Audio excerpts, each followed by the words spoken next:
piqué, pirouette, assemblée, pas de chat, grand jeté, glissé, fouetté, frappé, and développé. These words may sound like gibberish, but they're basic terms used in the ballet and dance vocabulary. Dance is an act that many misconceive. Even though one physically exerts themselves constantly doing this act, it is still left out of the sports category.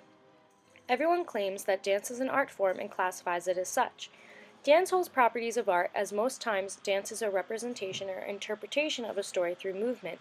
For example, this video clip by Miko Fogarty, 16 of Moscow, in the Esmeralda variation. But dance holds properties of sports as well. Today, dance as an art form isn't taken as seriously as sports, so to enhance the social standing and misconceptions of dance, I am here to tell you why exactly dance should fall under the category of a sport. By looking into the practice of dance and its principles, sports that we normally associate with the category and their characteristics, and then the benefits of making dance a sport and how dance can benefit you. So, what is dance? Well, according to the Webster's Dictionary, the definition of dance is to move one's body rhythmically, usually to music, and to move or seem to move up and down or about in a quick or lively manner. What are the principles of dance? Well, there are multiple types of dance, each governing their own set of rules. These types are ballet, ballroom, belly dancing, hip-hop, jazz, pole dancing, salsa, tap, square dancing, and many others. Each as intricate as the rulings within sports games like redeeming points for a touchdown or field goal, having a walk in basketball, or offsides in soccer. Having the proper technique in dance is what lets you achieve your professionalism and your status within the world of dance. Now, the professional world of dance is a lot more complex than people think. The Royal Academy of Dance, American Ballet Theatre, Joffrey, Juilliard, Alvin Ailey, and the New York City Ballet are among the best companies and educators of dance. Each dancer is treated as an athlete, as seen in this variation of Swan Lake, in training and conditioning all day in order to perform their routines during show times. For 8 to 10 years, dancers should be training if they want to make it professionally, taking 10 to 15 classes of dance per week in order to exude the proper technique and stature within the dance company. Ballerinas, or professional dancers in general, have up to 3 shows a day, technically up to 8 hours of dance a day non-stop.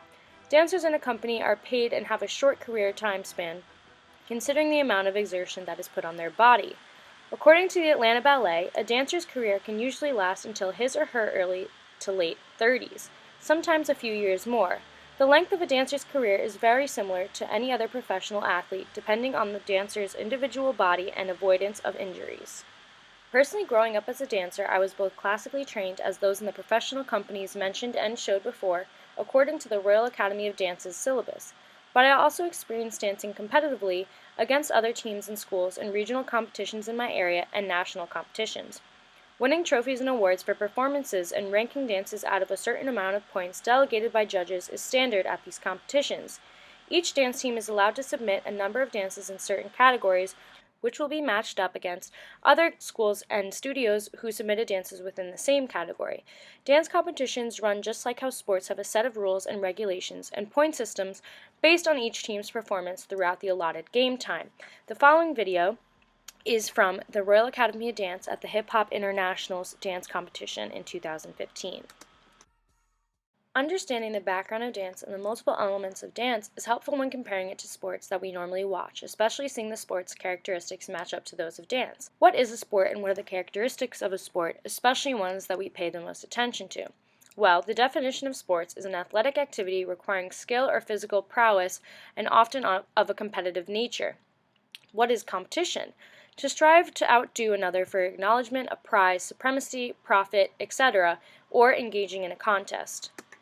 What type of sports are there and what are their characteristics? Well, according to Top End Sports, there are over 750 sports played globally, but the ones we are most familiar with are football, basketball, soccer, hockey, baseball, tennis, volleyball, lacrosse, field hockey, rugby, wrestling, boxing, swimming, and track and field. Being a professional athlete are most popular among childhood aspirations and goals. Becoming an athlete means fame and money, something one would like to have.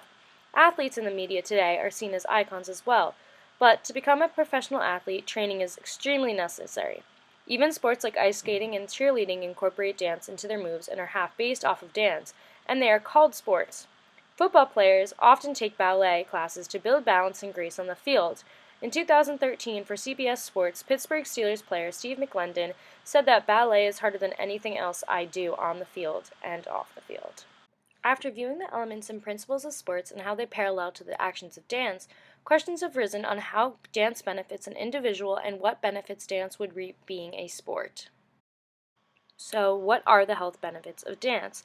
Well, they range from both physical to mental benefits, including improved condition of your heart and lungs, increased muscular strength, endurance and motor fitness, increased aerobic fitness, improved muscle tone and strength, weight management, stronger bones, reduced risk of osteoporosis, better coordination, agility, and flexibility, while also giving improved balance and spatial awareness, increased physical confidence, improved mental functioning, improved general and psychological well-being, greater self-confidence and self-esteem, and most of all, better social skills. The benefits of sports are very similar to dance, and according to Healthline, sports provides benefits similar to dance by improving your mood, improving coordination, reducing stress and depression, improving sleeping habits, helping maintain a healthy weight, boosting self-confidence, and linked to leadership traits. So how can categorizing dance as a sport improve its stature? Well, it would give it more legitimacy. Considering dance falls under the category as both a recreational or competitive activity, the different settings and principles allotted by organizations, dance is able to be categorized as a sport. Dance being seen as an art form makes it feel as though fans of sports teams and other athletic ventures look down on the action, devaluing the craft and professionalism dancers try and present themselves with. Seeing dance fell under certain definitions as well as used in regulated sports like ice skating, cheerleading, and even one of the most popular sports, football, dance should get the recognition it deserves as a sport.